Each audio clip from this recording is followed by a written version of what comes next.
Salut à tous! Alors, je vous propose de vous retrouver aujourd'hui dans cette vidéo pour parler de calcul intégral. Donc là, le but c'est de faire un petit cours et présenter quelques petits exemples pour voir comment est-ce que ça fonctionne. Donc normalement, ce chapitre qui s'adresse à des terminales en spécialité maths ou complémentaire va faire suite au chapitre sur la détermination de primitives.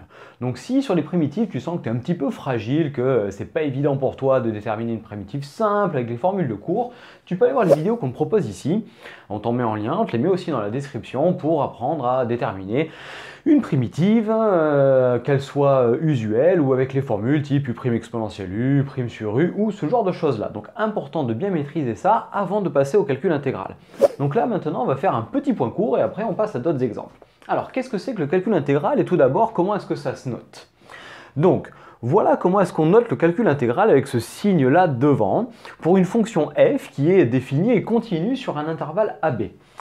Donc voilà la notation complète et ça se dit intégrale ou somme de a à b de f de x dx. Alors on va décortiquer un petit peu ce qu'il y a là-dedans. Donc ce signe-là qui est le signe intégral que tu as peut-être certainement vu sur ta calculatrice, donc se lit intégrale de a à b ou alors somme de a à b.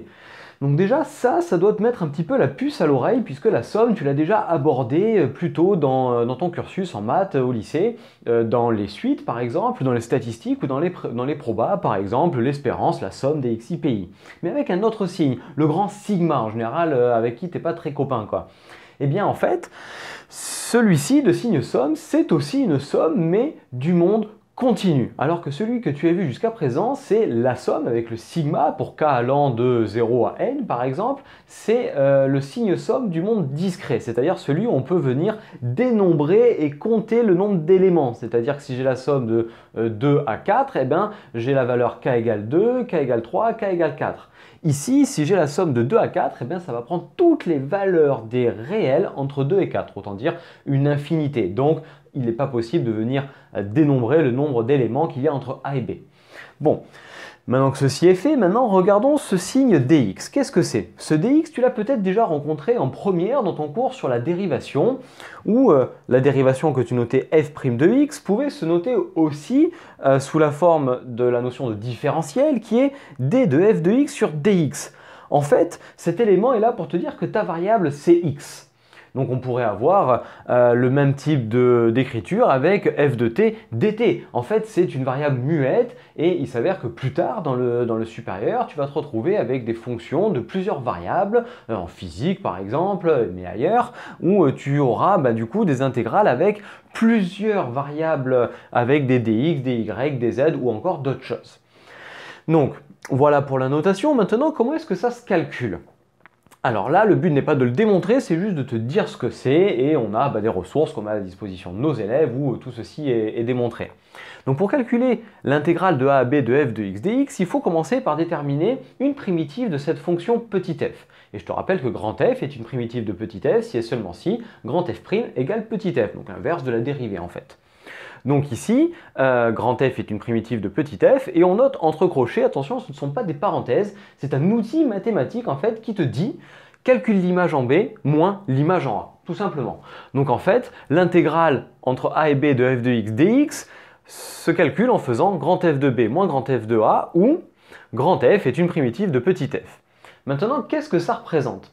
Bien, je t'ai dit en début de vidéo que ça c'était une somme. Bien, c'est un petit peu comme si ça allait faire la somme de toutes les images entre A et B. Et en fait, ça va balayer l'aire du domaine qui est celui-ci. C'est-à-dire si ça, en bleu, c'est la courbe de ta fonction f, que A et B sont deux réels du domaine de définition de la fonction f et qu'entre A et B, la fonction est continue.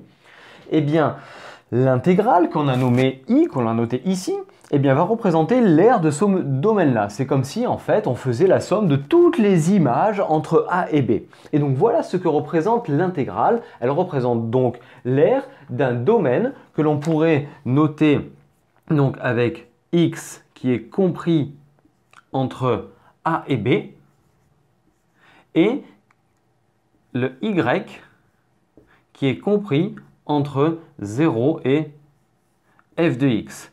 Donc voilà le domaine dont l'intégrale me donne l'aire. Mais attention, il faut évidemment pour cela que ta fonction f soit positive, car si ta fonction est négative, eh bien l'air ne peut être négative. Et tu verras dans ton cours, et on présentera aussi là-dessus des exercices, que si ta fonction est négative, en fait, pas de panique, on peut quand même faire l'intégrale, hein, elle existe. Il existe une propriété qu'on appelle la propriété de positivité de l'intégrale qui dit que l'intégrale de f est du signe de f. Donc si f est positive, eh bien tout simplement l'intégrale est positive, et si f est négative, l'intégrale est négative.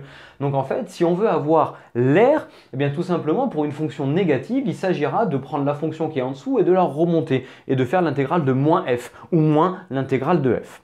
Dernier petit point avant de passer aux exemples, ici je t'ai marqué entre i et j les vecteurs de ton repère OIJ orthonormé ou orthogonal. Eh bien en fait la notion d'unité d'air, car la norme de i vaut 1, la norme de j vaut 1, mais une unité. Eh bien l'unité d'air représente tout simplement la valeur ici.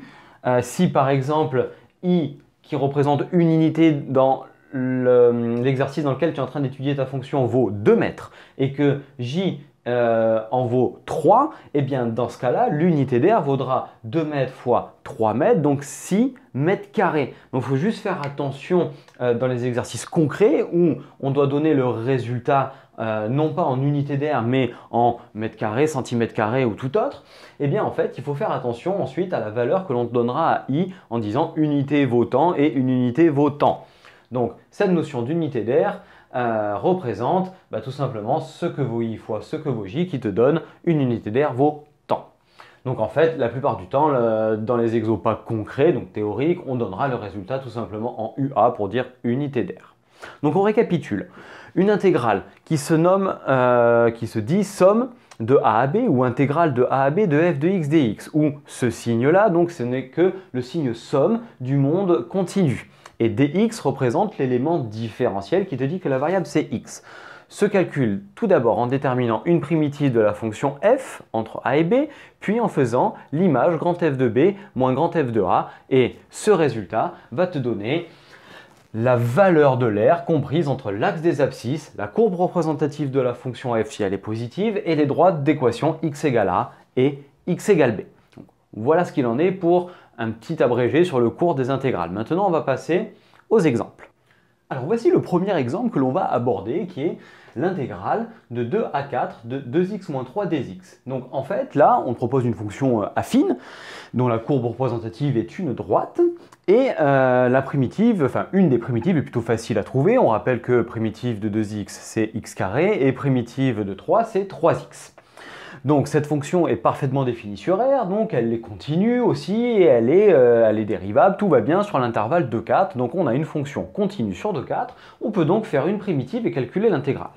Donc on va passer à la notation entre crochets, c'est-à-dire qu'on va noter une primitive, et on dit que c'est x carré moins 3x entre 2 et 4.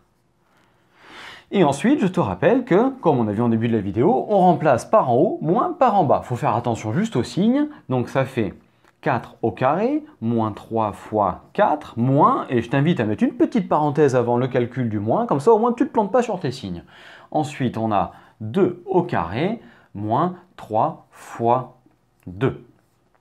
Allez, on aboutit le calcul, ce qui me donne 16 moins 12 moins, entre parenthèses, 4 moins 6.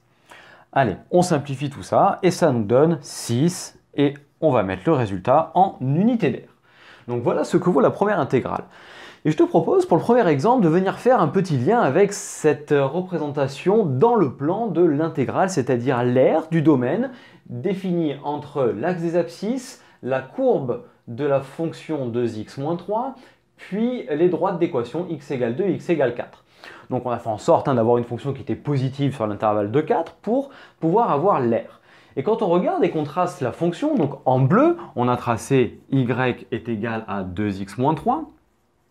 Et cette fonction-là, ensuite, elle délimite entre 2 et 4 cette aire que je suis venu achurer ici. Et tu peux remarquer que cette aire-là, elle a deux droites ici qui sont parallèles dans ce domaine qui, en fait, est un trapèze.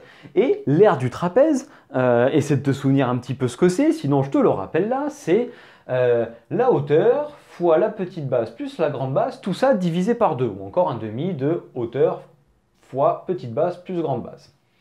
Et bien en fait, maintenant on regarde, la petite base, c'est ce qui est ici, c'est-à-dire l'image de la fonction en 2. Donc en fait, on calcule ici f de 2, et f de 2, à quoi ça correspond? Ben, ça correspond à 2 fois 2, 4, moins 3, 1. Donc f de 2 égale 1. C'est la petite base. Donc cette longueur-là vaut 1.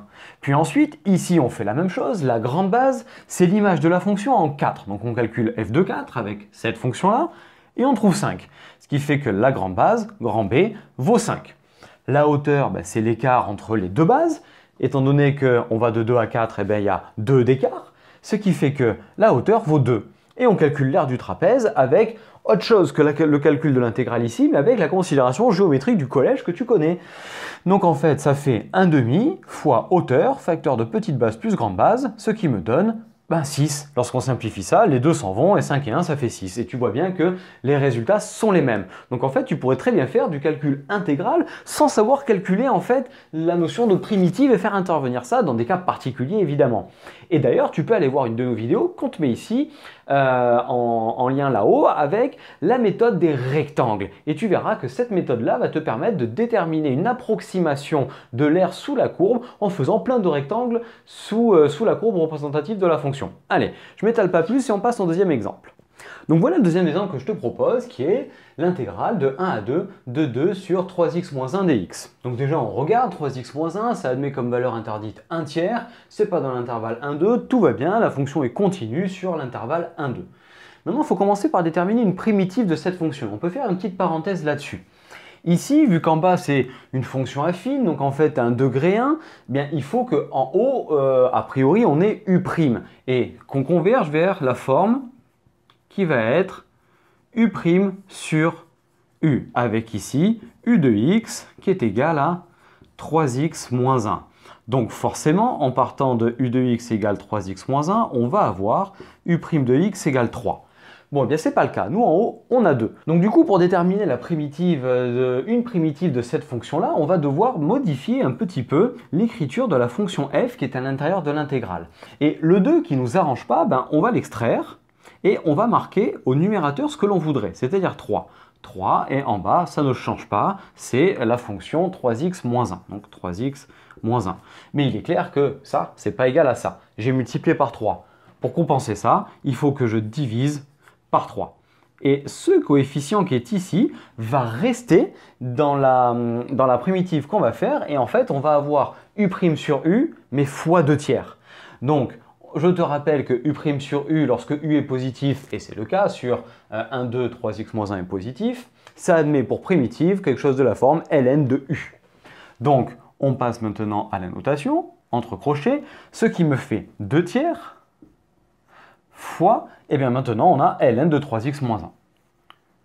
Alors, ln de 3x moins 1. Et tout ça entre 1 et 2. Maintenant, il n'y a plus qu'à calculer les images en 2 moins en 1, et on aura le résultat, une fois de plus, en unité d'aire. Donc, ce qui nous donne 2/3, que je peux mettre en facteur, comme ça, je ne le mets pas tout le long de mon calcul. Et maintenant, ça me fait ln de 2 fois 3, 6, moins 1, 5, moins ln de 3 moins 1, donc moins ln de 2. Allez, petite dernière étape, on peut les regrouper et ça va me donner 2/3 de ln de 5/2. Car je te rappelle que ln de a sur b, si a et b sont deux expressions strictement positives, ça fait ln de a moins ln de b. Donc on peut le regrouper dans ce sens-là. Résultat donné en unité d'aire. Donc ici, on a fait intervenir la forme u' sur u en essayant de faire apparaître le u' en haut pour déterminer une primitive de la fonction qui était dans l'intégrale. Bon, ben maintenant on va passer à notre dernier exemple qui est un grand classique et sur cet exemple-là qu'on va aborder, je te conseille vraiment d'en faire une note et de regarder ce qu'on va faire pour déterminer une primitive. Donc voilà l'exemple dont nous parlions et tu peux voir là-dedans la fonction qui est ln de x sur x. Donc sur l'intervalle 1e, tout va bien puisque la valeur interdite ici c'est 0 et que le logarithme est défini sur 0 exclu plus l'infini, donc sur 1e, tout va bien. Donc on a vu tout à l'heure quand il y avait un quotient qu'on avait en général u' sur u ou encore u' sur u carré ou encore u' sur u puissance n. Donc souvent au numérateur il devrait s'agir de une dérivée de la fonction qui est en dessous. Clairement pas. Si je dérive x, ça ne me fera jamais ln de x. Donc en fait, ici, déjà, on n'est pas sous une forme U' sur U ou U' sur U puissance n de façon générale. Ça ne marchera pas. Donc ce qu'il faut faire, c'est qu'il faut commencer par prendre la fonction ln de x sur x et se dire que on va la réécrire autrement. On a une division, et je te rappelle que diviser, c'est multiplier par l'inverse. Eh bien, c'est ce qu'on va faire. On va réécrire tout simplement ça avec l'inverse et le ln de x comme ça. Et tu peux voir que là, du coup, on va faire apparaître ici u, et par magie, ici, ça tombe bien, c'est exactement u' en fait, puisque la dérivée de ln de x sur 0 exclu plus l'infini, c'est 1 sur x. Donc en fait, la forme que l'on a ici, ça va être u', qui correspond en fait à la forme u' u puissance n, mais avec n égale 1, dont une primitive sera de la forme 1 demi de u carré. Donc, maintenant qu'on a ça, et cette petite astuce-là, retiens-la bien, c'est vraiment un classique, ça va nous permettre de déterminer une primitive de cette fonction. Donc, entre crochets, on a donc 1 demi de ln de x au carré, puisqu'on a dit que c'était 1 demi de u carré avec u qui était égal à ln de x. Alors maintenant, on le fait entre 1 et e, et on calcule les images. 1 demi, je peux le mettre en facteur comme dans l'exemple d'avant, et ça va me faire ln carré de e moins ln carré de 1. Alors, je te rappelle qu'on note ln de x au carré comme ceci, ou ln carré de x, c'est pareil. Tant que tu ne viens pas mettre un carré ici sans les parenthèses, ça et ça, c'est la même chose. Allez, maintenant on passe à l'application numérique, on remplace, on sait que ln de e, ça fait 1, donc ça me fait 1 demi, facteur de 1 au carré, donc 1, moins et ln de 1 qui fait 0, on a donc 1 demi, résultat toujours exprimé en unité d'air. Donc cette intégrale-là, sur l'intervalle 1e, vaut 1 demi, ou en interprétation géométrique, l'aire du domaine de la fonction définie par ln de x sur x entre 1 et e et l'axe des abscisses vaut 1 demi. Bon, et bien voilà, on vient de voir ici une petite notion de cours sur le calcul intégral, puis 3 exemples d'application et à chaque fois un petit peu le lien avec le calcul d'air, notamment dans l'exemple 1 où on a vu l'aire du trapèze. Mais écoute, j'espère que tu arrives à mieux comprendre ce que l'on a fait ici, cette notion du calcul intégral, et je te remercie d'avoir suivi la vidéo jusqu'au bout. J'espère qu'elle t'a plu, et si tel est le cas, n'hésite pas à me lâcher le petit pouce vers le haut, à la commenter, à la partager auprès de tes amis, puis à venir t'abonner à la chaîne en activant la cloche, à venir nous voir sur internet, nos réseaux sociaux Facebook et Instagram, et d'ici à la prochaine vidéo, je te souhaite une très belle journée, beaucoup d'entraînement, et à très bientôt. Allez, ciao à tous!